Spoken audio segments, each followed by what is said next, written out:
None of the agonies of suppression, nor the brutal discipline of conforming to a pattern has led to truth. To come upon truth, the mind must be completely free, without a spot of distortion. But first, let us ask ourselves if we really want to be free.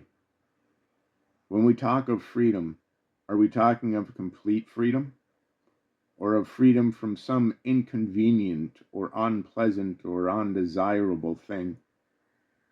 We would like to be free from painful and ugly memories and unhappy experiences, but keep our pleasurable, satisfying ideologies, formulas, and relationships. But to keep the one without the other is impossible. For, as we have seen, pleasure is inseparable from pain. So it is for each one of us to decide whether or not we want to be completely free. If we say we do, then we must understand the nature and structure of freedom. Is it freedom when you are free from something? Free from pain? Free from some kind of anxiety? Or is freedom itself something entirely different? You can be free from jealousy, say, but isn't that freedom just a reaction and therefore not freedom at all? You can be free from dogma very easily by analyzing it, by kicking it out. But the motive for that freedom from dogma has its own reaction, because the desire to be free from a dogma may be that it is no longer fashionable or convenient. Or you can be free from nationalism because you believe in internationalism, or because you feel it is no longer economically necessary to cling to this silly nationalistic dogma with its flag and all that rubbish. You can easily put that away. Or you may react against some spiritual or political leader who has promised you freedom as a result of discipline or revolt. But has such rationalism, such logical conclusion, anything to do with freedom? If you say you are free from something, it is a reaction which will then become another reaction, which will bring about another conformity, another form of domination. In this way, you have a chain of reactions and accept each reaction as freedom. But it is not freedom. It is merely a continuity of a modified past, which the mind clings to. The youth of today, like all youth, are in revolt against society. And that is a good thing in itself. But revolt is not freedom, because when you revolt, it is a reaction, and that reaction sets up its own pattern, and you get caught in that pattern. You think it is something new. It is not. It is the old in a different mold. Any social or political revolt will inevitably revert to the good old bourgeoisie mentality. I don't know. Freedom comes only when you see and act, never through revolt. The seeing is the acting, and such action is as instantaneous as when you see danger. Then there is no celebration, no discussion or hesitation. The danger itself compels the act, and therefore, to see is to act and to be free.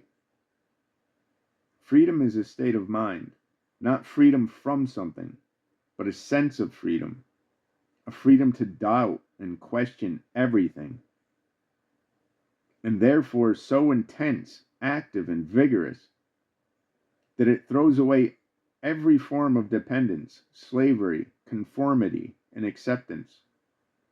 Such freedom implies being completely alone.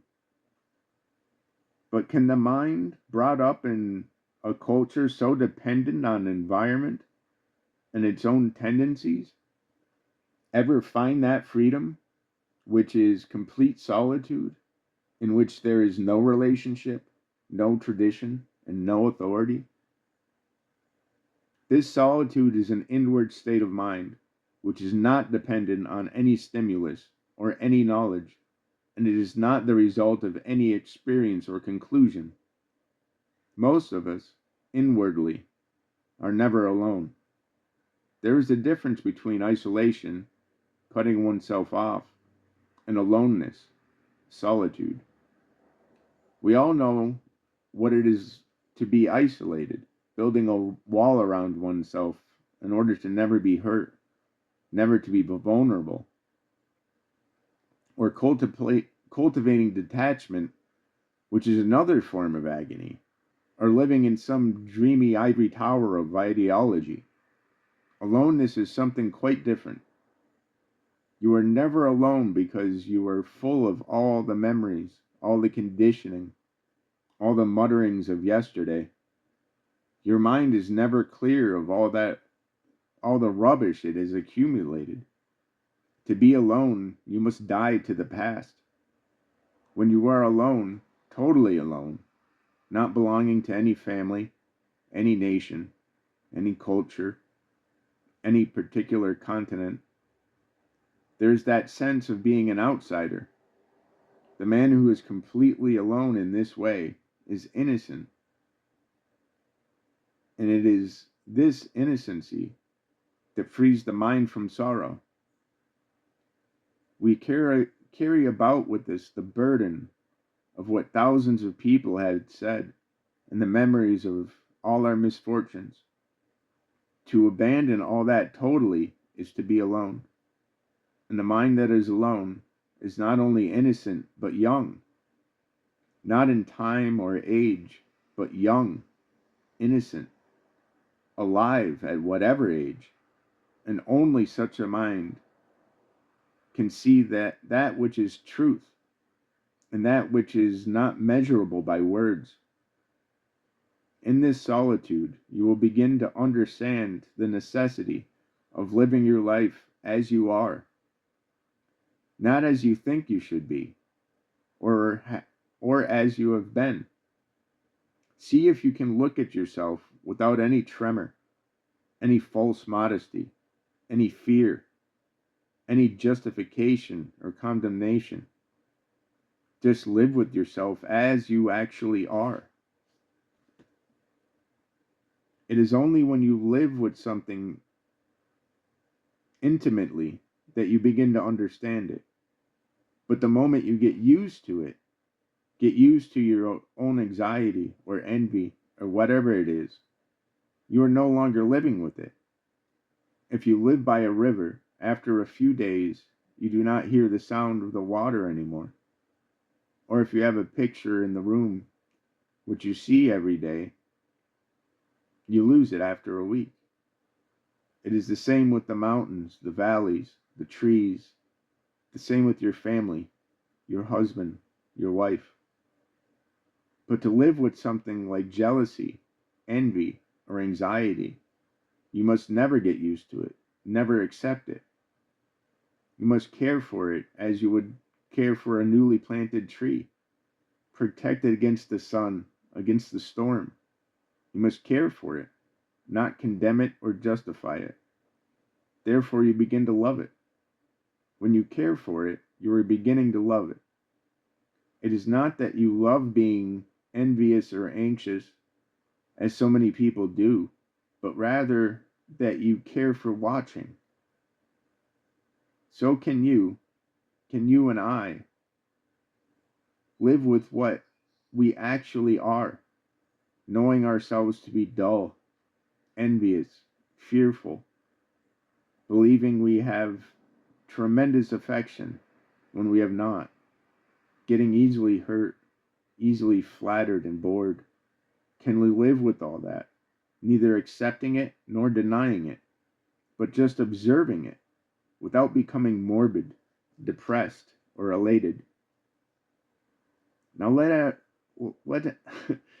now let us ask ourselves a further question. Is this freedom, this solitude, this coming into contact with the whole structure of what we are in ourselves? Is it to come upon through time? That is freedom to be achieved through a gradual process? Obviously not, because as soon as you introduce time, you are enslaving yourself more and more. You cannot become free gradually. It is not a matter of time. The next question is, can you become conscious of that freedom?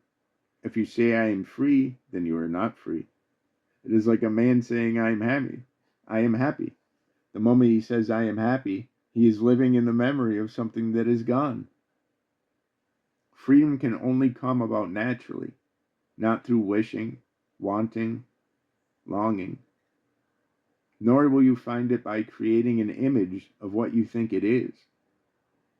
To come upon it, the mind has to learn to look at life, which is a vast movement without the bondage of time. For freedom lies beyond the field of consciousness.